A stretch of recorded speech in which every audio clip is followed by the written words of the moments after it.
Apalah artinya rumah mewah tapi disegel? Saudara pernah masuk ke rumah yang disegel?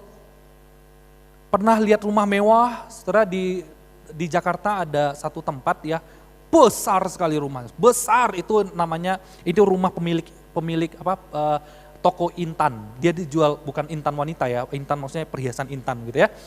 Dia jual intan gitu loh, intan berlian ya, sama enggak? Mirip ya, berlian dan intan lah pokoknya perhiasan-perhiasan yang super mahal begitu ya. Dia bangun satu rumah di satu tempat yang sangat besar sekali saudara. Itu rumah besar sekali, mungkin udah kayak lapangan sepak bola begitu ya besarnya ya. Tapi sayangnya rumah itu ternyata kosong, enggak ada isinya.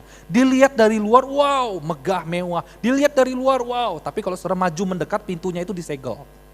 Tahu kenapa? Disegel karena ini yang punya rumah itu kalah judi, dia main judi.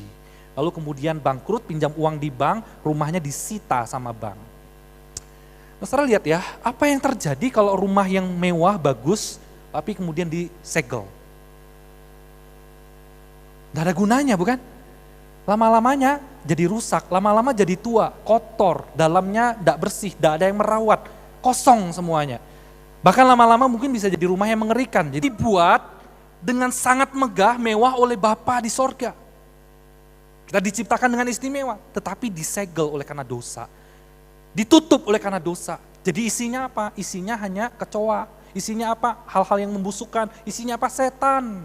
Makanya tidak heran hidup-hidup kita yang lama, yang masih disegel, yang tidak ada Kristus di dalamnya, kita gampang berbuat dosa, kita senang berbuat dosa, hidup kita kotor. Kalau digali dalamnya, kita tidak ketemu sesuatu yang baik, kita tidak ketemu berlian, kita akan ketemu hal-hal yang menjijikkan di hadapan Tuhan. Nah tapi ketika Kristus mati di atas dosa, kayu salib saudara, kita diampuni, maka segel itu dibuka oleh Kristus, Kristus tinggal dalam hati kita. Kristus masuk di dalam rumah kita sehingga kita dirawat oleh Kristus. Dan rumah ini menjadi berkualitas karena ada Kristus yang menjadi Tuan di dalamnya. Amin. Jadi hari ini saudara, engkau dan saya berkualitas karena Kristus sudah membuka segel itu dan dia tinggal dan dia menebus kita dan dia menjadi Tuan dalam hati kita. Dia merawat kita, dia menasihatkan kita, dia mengingatkan kita, Roh Kudus menyertai kita. Sehingga kita terus dibersihkan. Makin hari kita menjadi rumah yang baik, rumah yang nyaman, tempat yang menyenangkan hati Tuhan. Nah itulah harusnya sukacita kita sebagai orang Kristen. Sukacita kita sebagai orang Kristen adalah kita sudah diampuni dan itulah berkat terbesar dalam hidup kita. Itu yang harus membahagiakan kita. Amin saudara-saudara.